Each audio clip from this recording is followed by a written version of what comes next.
I did the setup on my own. I hope everything works. Usually it's my wife that helps me out with this, but yeah, today I have to do this alone. So yeah, what are we going to talk about? So today we're going to talk about software design again.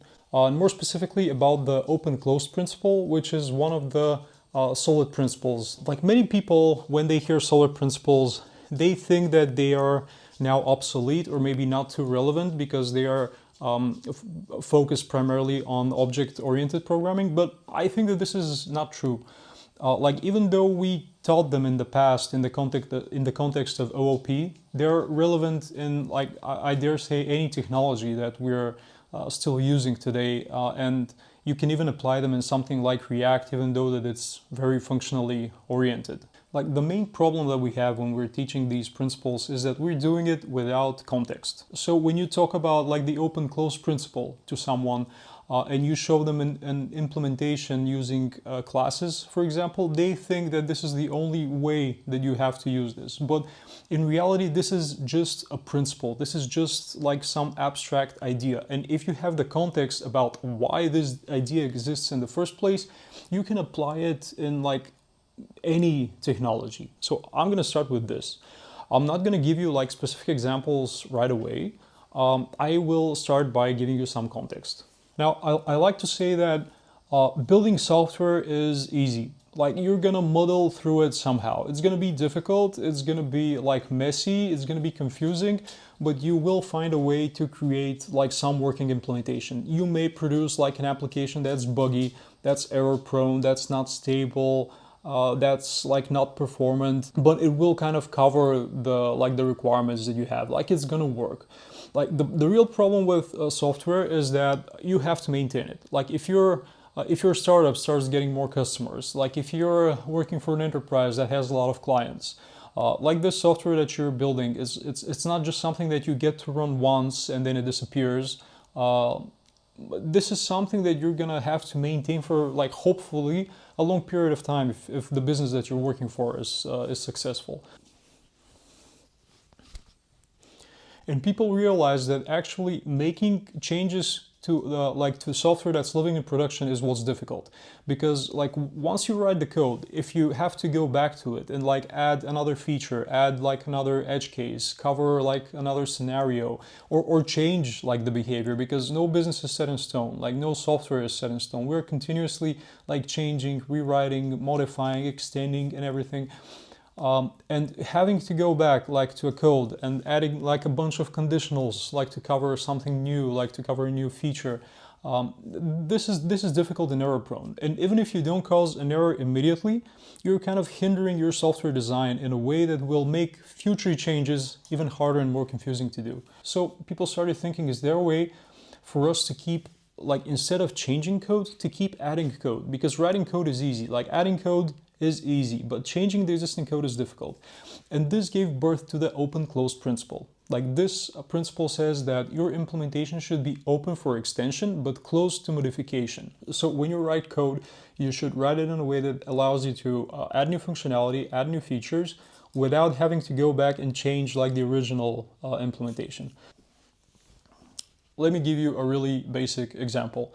If you have a button that needs to display an icon, like a loading icon, a success icon, or like some other kind of icon, like you don't do this by specifying a prop. Like you're not gonna add a prop to the component and say like icon equals loading, icon equals like success, or icon equals like bank account or something like this. Like you are most likely going to add like a prop icon that allows you to inject an icon externally. So anyone who uses the button can use any icon that they want. Like you're not going to limit them. And if you think about why we're doing this, it's because every time you need to add a new icon, you have to go and make change to the original button. Like you have to go there, add a new case, add a new icon there, configure it, style it. And instead, it's better to give this opportunity, to give this responsibility to like the people who are going to use this component. So it's up to them to style the icon, It's up to them to provide like good default, like a good default view, and they can use any icon they want. So tomorrow, if I want to have like a button with a user profile image, like with a user kind of icon on it, I can just do that without having to extend the original component. And this is like a very good example of the open-close principle in practice. So when you think about the open-close principle, don't think always in terms of classes and difficult and complex implementations. No, the whole idea is that you're designing your code in a way that's going to allow people like to add more use cases to it in the future. So let me give you another example. Imagine that you've got a function that updates like the user record in a database, and then you get like a requirement that like admins should be able to update like the roles or the permissions for this user. And because like we obsess with reusability a lot, like your initial reaction may be to just go and add a conditional, like accept another parameter in the function, like an object with the permissions, and then check if this object exists, then update the user's permissions as well in order for you to reuse the function. This is problematic because it creates a hotbed of complexity. You essentially have one function that is doing two things. Even though both of them are related to the user, they're essentially doing two different operations. And if you think about how future engineers who are not that familiar with your code base are going to think about this, like this is going to be an invitation for them to add more functionality to that function. Because if you're not familiar with a code base and you look at like the implementation, you're going to see, okay, there's a reason for this to be done here. So I might as well, like, if I'm updating something related to the user, I might as well follow that design and do like the change here. And then this, like, I've seen functions like this that end up with 4 or 5 different cases that they cover. Instead, it would be a lot easier if you add a separate function that handles this. Like you're going to have one function that updates the user record and another function that updates like the user's permissions. Again, this is very simple, not related to object-oriented programming, but it allows your code base to grow and to be extended without you modifying like the existing functionality. Now, you know that the devil is in the details. So you do not need to do this every time.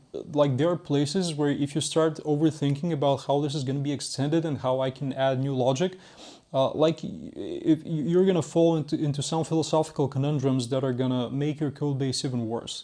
So you need to make like a calculated guess when you're writing logic, which are the places where I want to allow this. Like in the example with the button, this is obvious. Like people are gonna want to add new icons, so I might as well do this from the beginning.